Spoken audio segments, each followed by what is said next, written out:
திருத்தந்தையாக தேர்ந்தெடுக்கப்பட்ட நாளிலிருந்து முக்கியமாக அவர் வலியுறுத்துவது, அவர் பெயரை தேர்ந்தெடுத்தது புனித பிரான்சிஸ் அசிசியாரின் பெயரில்.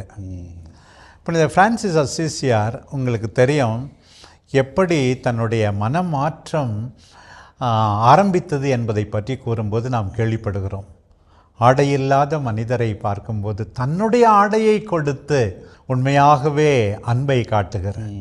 ஒரு இரக்கத்தின் தூதுவராக அவர் இருந்தார், அமைதியின் தூதுவராக அவர் இருந்தார்.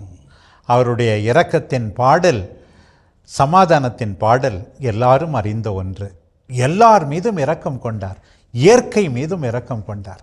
அந்த அடிப்படையில் திருத்தந்தை அவர்கள் திருத்தந்தையாக பொறுப்பேற்ற 3 ஆண்டுகளிலேயே எல்லாரும் இறைவனின் இரக்கத்தை அபரிமிதமாக அனுபவிக்க வேண்டும் என்பதற்காக